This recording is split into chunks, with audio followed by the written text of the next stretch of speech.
जबकि इस बारी जो है हरियाणा में भारतीय जनता पार्टी का जो तमाम वीडियोज आए, बहुत बहिष्कार हुआ भारतीय जनता पार्टी के। जहाँ भी चुनावी सभाएं थी वहाँ लोगों ने हंगामा भी किया जी के अंडर। और बीजेपी का जो परफॉर्मेंस रहा है तो वो सिर्फ देश में नहीं विदेश में भी, सिर्फ शायद 2 सीट 2 वोट से जो बीजेपी के प्रत्याशी हार गए।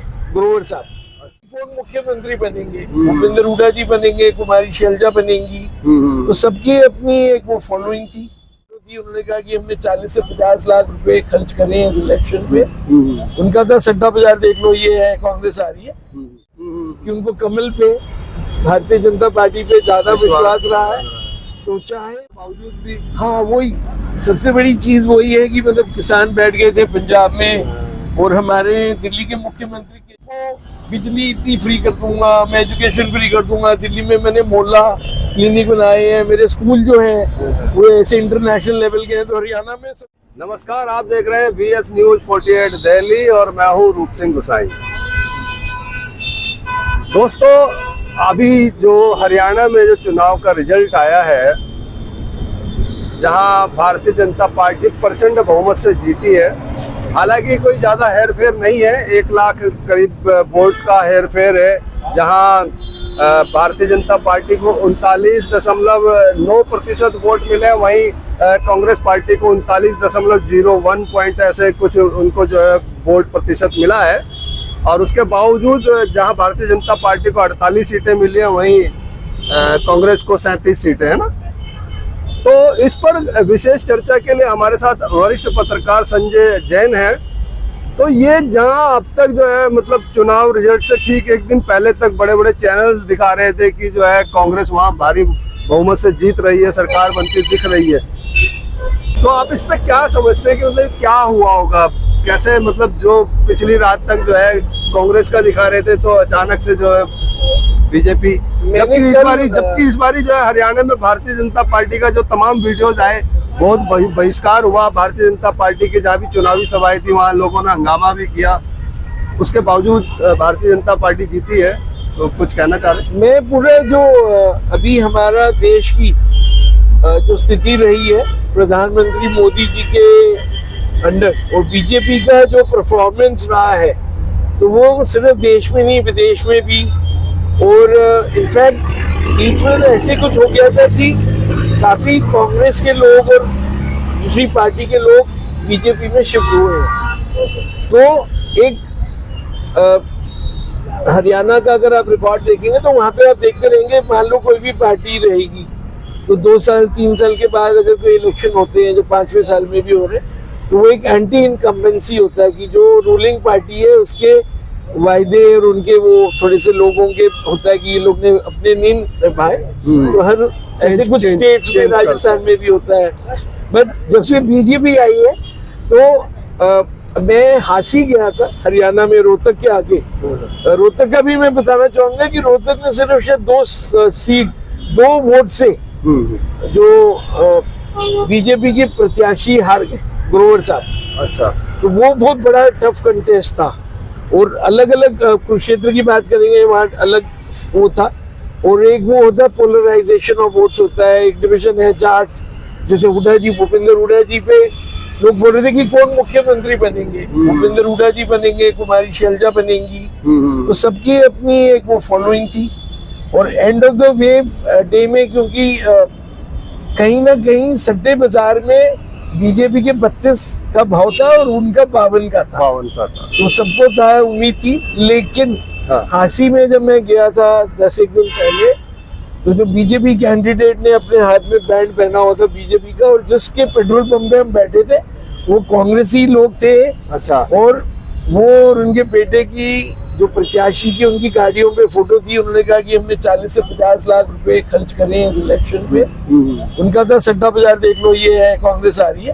तो कहीं ना कहीं जो भारत का वोटर है वो जो नेशनल परफॉर्मेंस है अंडर मोदी, जो मोदी की स्कीम्स है, और कांग्रेस के टाइम में लोगों ने देखा है कि जो प्रॉमिसेस थी वो आगे चल के नहीं, मतलब उसको लोगों ने निभाया नहीं है नेताओं ने।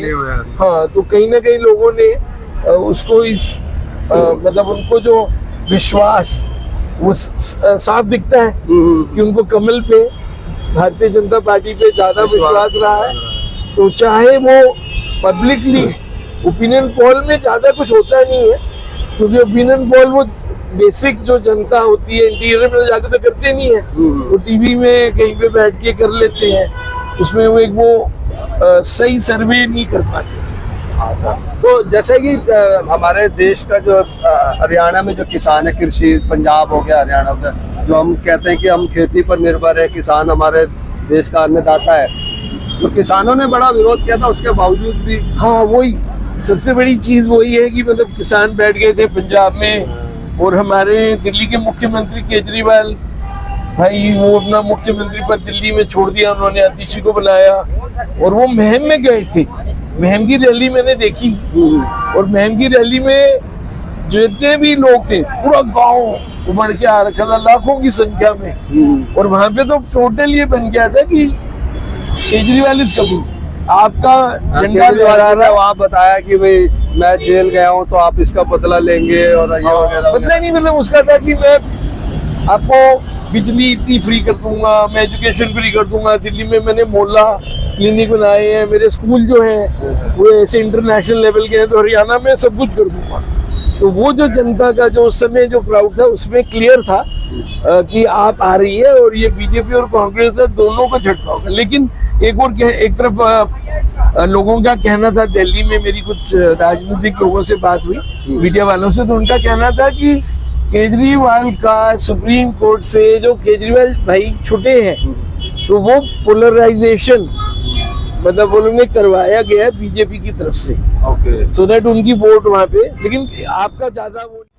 चलिए एक सवाल और करते हैं कि जैसे अभी हरियाणा के साथ साथ जम्मू कश्मीर का भी चुनाव हुआ, वहाँ पे जैसे मोदी फैक्टर की बात कर रहे हैं, तो वहाँ क्यों नहीं मोदी जी का जो वहाँ पे जो हमारे फारूक अब्दुल्ला साहब है, उनके बेटे जो भी मतलब एक जो कांग्रेस की जो का खाता भी खुल गया, आर्टिकल 370 का जो हुआ, पूरे भारत में इसकी चर्चा भी 370 रटने से लोगों को फायदा हुआ है। वहाँ की जो राजनीति है वो बहुत खतरनाक है अलग तरह हमारे देश के लिए, और वो लोग अपना दिखाते हैं कि हम लोग भारतीय हैं, क्योंकि जो हमारी नेबरिंग स्टेट है वो पाकिस्तान ऑक्यूपाइड कश्मीर जो है, तो उनका झुकाव कहीं ना कहीं हमारा देश के कानून से नहीं मिलता है। और वो उनका कहना था कि हम लोग अगर आएंगे तो हम ये 370 को रोल बैक करेंगे, इसको रोल बैक करेंगे, तो कहीं ना कहीं वहाँ की जो आवाम है, जो जनता है, वो हिंदू भी है, मुस्लिम भी है, जो उन बातों में आ गई, और वो देश के लिए कहीं ना कहीं खतरा है। हाँ, आगे चल के हमारे लिए ठीक नहीं है एज अ डेमोक्रेसी।